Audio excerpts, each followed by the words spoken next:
Wake y'all asses up, it's recording time. It's 12 a.m. I know it's a little late, but I had to get this video out for y'all boys, man. Y'all gonna see this video probably Thursday, I believe. Now we about to get to the video. We got Mel Gibson exposed Hollywood and paid the price. Now y'all already know how I feel about the Illuminati and all that Hollywood shit. To me personally, I think it's bullshit. Now I know weird stuff happened in Hollywood, but I just don't believe the Illuminati, that the Illuminati shut this guy up. That's what they apparently about to say, because they say Mel Gibson exposed Hollywood and paid the price. So obviously, I don't know what happened to him. They probably blackballed him or something. But we about to get to the video. Make sure y'all smash that like button for your boy, because it helps me get into the algorithm. And let's get to it. No more talking. My special guest tonight is a Hollywood superstar, dynamic, versatile, and gold dust at the box office. Welcome, please, Mel Gibson. Mel Gibson. Mel Gibson. Mel Gibson. Mel Gibson. Mel Gibson. Mel Gibson.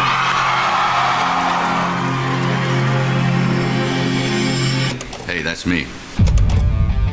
It's good, Mel. Something greater than me, because if I'm God, we're all in deep, deep trouble.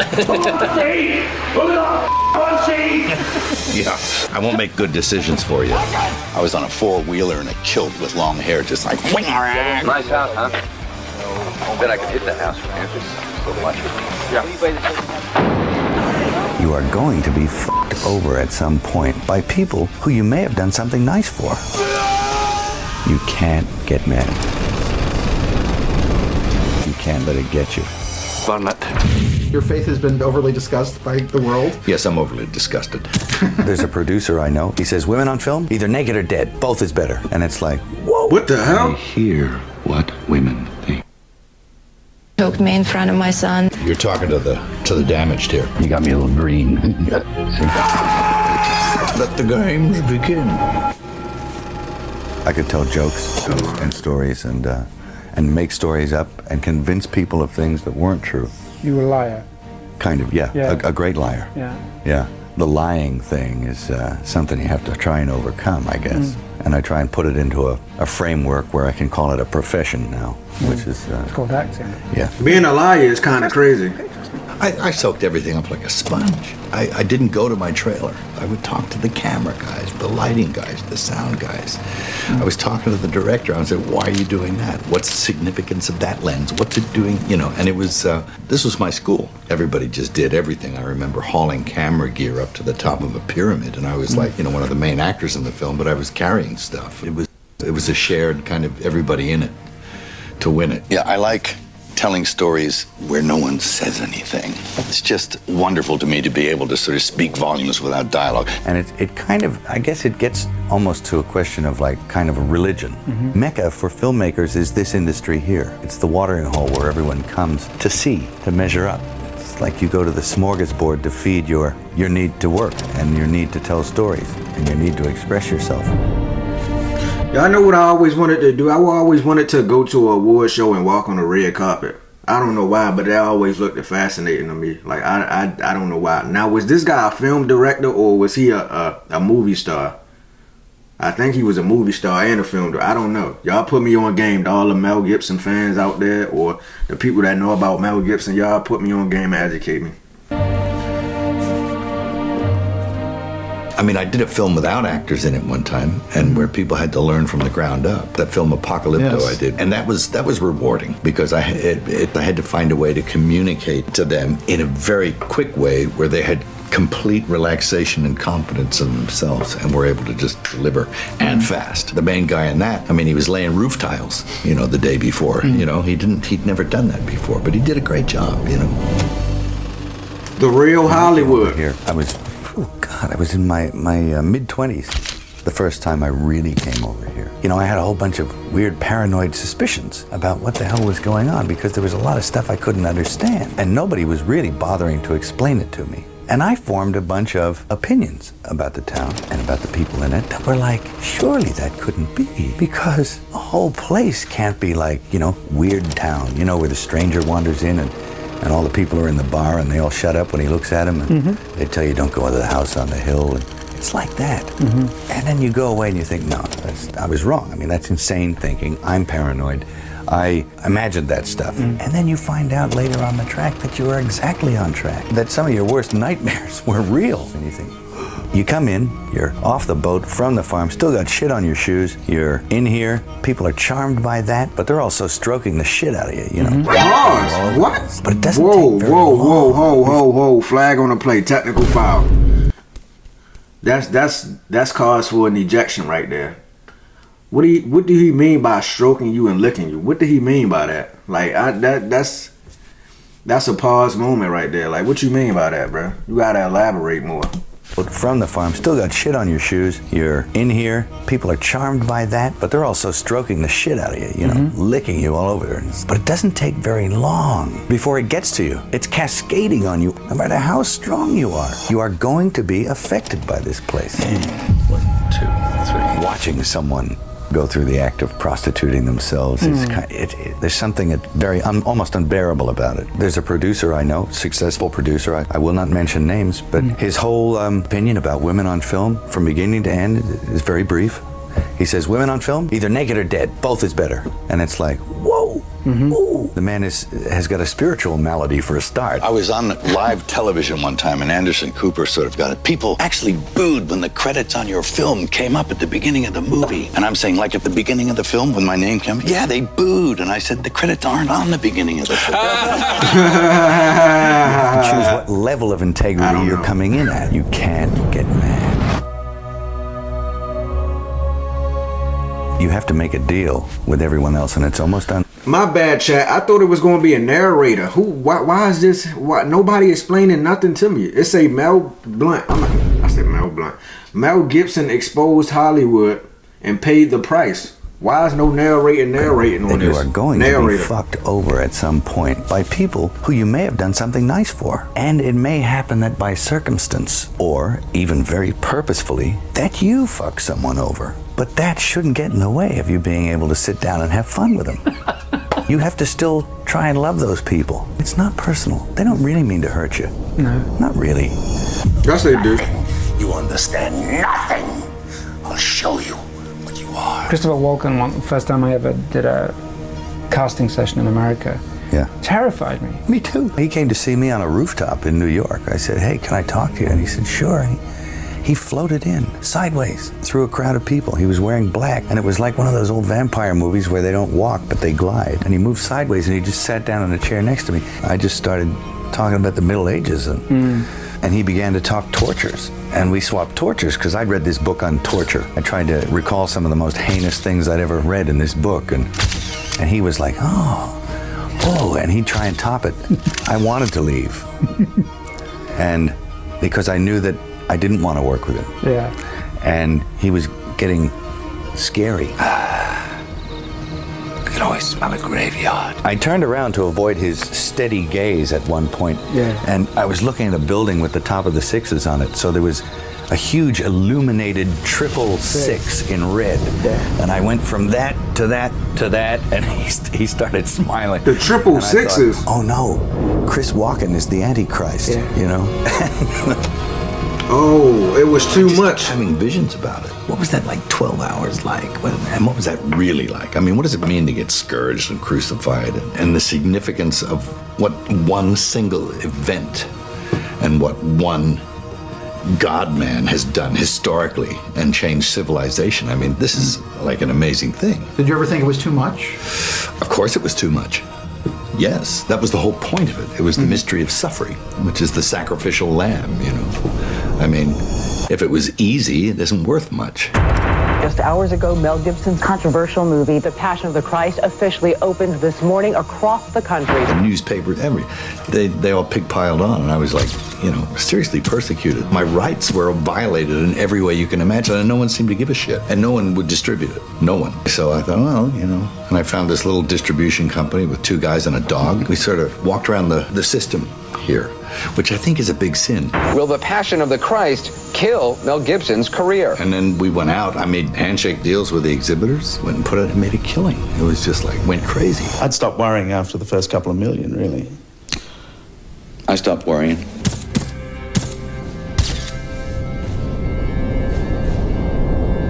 $300 million is crazy. So Braveheart had the support, but then people kind of decided it wasn't going to happen. I got a call from the girl doing the story in the LA Calendar section apologizing to me. I have to do a beat-up story on you. I said, you have to do a beat-up story on me? What do you mean? She says, well, the editor has told me how to write this, and I have to beat you up. And I'm like, why are you doing this? And she's, well, I need a job. And I'm like, okay. I said, you do what you have to do, and it's okay. I forgive you. She, had conscience about it, which is good, I guess, but she still did it. But, you get those things in the calendar. It says, this is good, and this sucks, Yeah. And they have pictures of two guys in kilts. So when he came back to life and became not only successful, but the Oscar winner. Yeah. Is that redemption? Is that Oh, total. Yeah, total. And the Oscar goes to Mel Gibson. Mel Gibson for Braveheart. Boo! Say no. Well, like most directors, I suppose what I really want to do is act. Oh, he was a director. I knew it.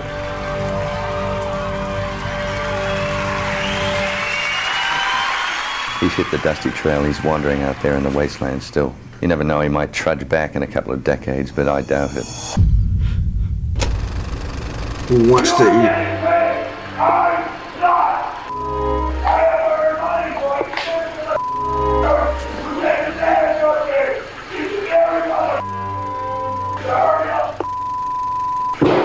Oh, shit. Who the f*** see? Hooray!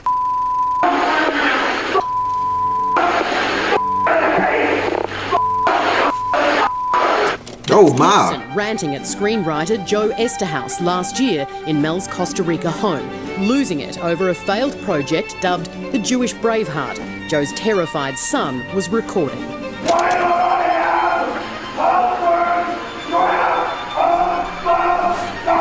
See, people ain't always who y'all think they is. I'm telling you, behind closed doors, people be different kind of people.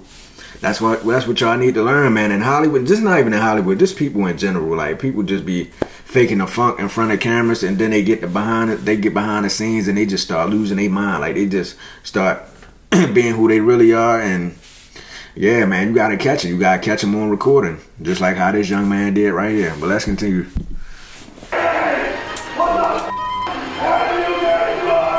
The man has got a spiritual malady for a start. He hit me and choked me in front of my son and then, brandished the gun at me. And the very following morning, the very following day, he was already apologetic, asking for a chance for us to be together, that he will be cured, he will be treated, he will be evaluated, all those words. And I was covering up for him. Be a woman that fucking supports me instead of a woman that sucked off me and just fucking sucks me dry and wants. I just need a nice woman to look after my beautiful daughter. You're a pain in the ass! You're a pain in my ass! Stop being that!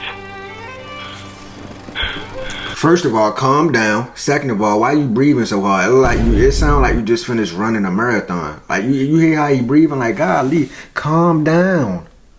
Mel Gibson? Golly. All that screaming and shit. It's too late for that. It's too early. It's 1 o'clock in the morning, man. Ain't nobody got time for that screaming. You're a pain in my ass. Nothing but... Hangs up. Had some time off. It was the off season, you might say. One of the things you said was the Jews are responsible for all the wars in the world. I didn't say that. YouTube, I swear I did not say that. I did not say that. Matter of fact, let me get that off the screen. Hold on. Anti-Semitic words? That was anti-Semitic. Like, I didn't say that. That was Mel Gibson in his words, and that was YouTube. I swear I would never say nothing like that. I did not say that. I didn't say it. So YouTube, just be mindful with it. That's not me saying it. That's the video. Y'all clearly see. I don't want no parts. Matter of fact, I ain't saying nothing the rest of the video. It's 5 minutes left. I'm gonna just sit here quiet. Y'all got me fucked up. Yeah. Absolutely. Sounds horrible. And I'm ashamed of that. That came out of my mouth. Now maybe it was just that very day that Lebanon and Israel were at it. You're talking to the damaged here. It's not the grog isn't the problem. It's up here. That's the problem. was intemperate in my youth. Let me be real clear here, in sobriety, sitting here in front of you, national television, that I don't believe that Jews are responsible for all the wars in the world. I mean, that's an outrageous, drunken statement. It's a play, Rusty. You perform it. And what's his reason? I am a Jew. Hath not a Jew eyes? Hath not a Jew hands, organs, dimensions, senses, affections, passions? Fed with the same food?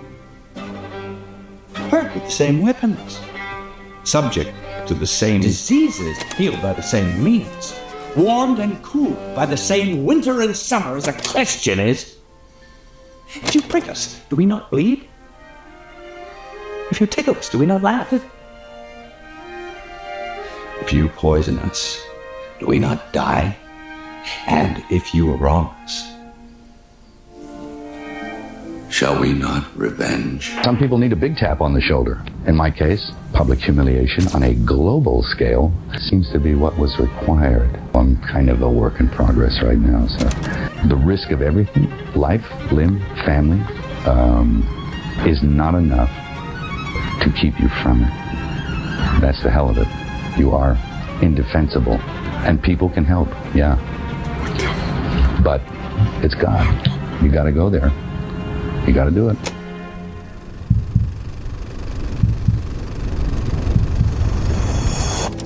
Hacksaw Redemption. Everyone wants that inspiration.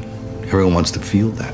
It's not really a war film. It's kind of like a love story. I mean, greater love hath no man than he laid down his life for his brothers, and Desmond did that again and again. It was ad nauseum almost. He's just an ordinary guy doing extraordinary things in extremely difficult circumstances. And man, could I be like that? Am I that evolved that I could be so selfless as to crawl into enemy fire to save another man's life? I don't think I could do that. I don't think many people can do that. But that guy did it. So maybe I could do it. I mean, we've been telling hero stories since we were squatting around a fire eating raw meat, you know, and making fecal matter paintings on the wall, sort of, you know, talking about the buffalo hunt or whatever it was. And, you know, we need those things to feed our souls. Mel Gibson, you know you saved me too. I can't stand up for his behavior, but I can certainly stand up for the man that I love. I asked Mel to present this award to me for a reason, because when I couldn't get sober, he told me not to give up hope, and he urged me to find my faith. Didn't have to be his or anyone else's as long as it was rooted in forgiveness. And I couldn't get hired, so he cast me in the lead of a movie that was actually developed for him, and he kept a roof over my head, and he kept food on the table. And most importantly, he said that if I accepted responsibility for my wrongdoings, and if I embraced that part of my soul that was ugly, hugging the cactus, he calls it. He said that if I hugged the cactus long enough, I'd become a man of some humility, and that my life would take on a new meaning. And I did, and it worked. All he asked in return was that someday I help the next guy in some small way. It's reasonable to assume that at the time he didn't imagine the next guy would be him. So anyway, on this special occasion, I humbly ask that you join me, unless you are completely without sin, in which case you picked the wrong industry, in forgiving my friend his trespasses, offering him the same clean slate you have me, and allowing him to continue his great... No get backs. I'm sorry, chat. We forgiving him or what? We forgiving Mel Gibson for being a fucked up human being, saying all this crazy shit, talking about the Jews is responsible for what he said. A bunch of crazy shit. He didn't show his true character on audio, on video, on all that shit. So should we forgive him, chat, or what? The video about to be over, so I'm gonna lay it all down now. I know I look tired right now because I am. It is currently 1 o'clock in the morning. I don't even know why I'm doing this video this goddamn late. But I got to grind for y'all boys, man. It's 2025. This year is our year. Mark my words. But yeah, like I was saying, y'all forgiving them, chat? Let me know in the chat. Showing contribution to our collective art without shame. He's hugged the cactus long enough.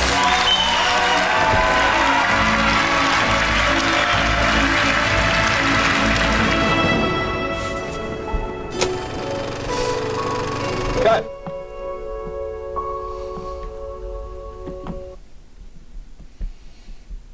Now, first thing first. I'm thinking when I clicked on this, it was about to be a narrator, not Mel Gibson talking the whole time. So my bad, my apologies. Am I still gonna post this? Yes. You goddamn right I'm gonna post it. But anyway, I'm about to get out of here, man. If y'all enjoyed that reaction video, make sure y'all smash that like button for your boy. Hit that post notification bell so you can get notified when I drop another banger.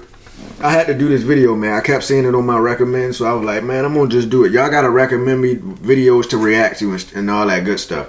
But I'm about to get out of here, man. I appreciate the love and support. And I'm out of here.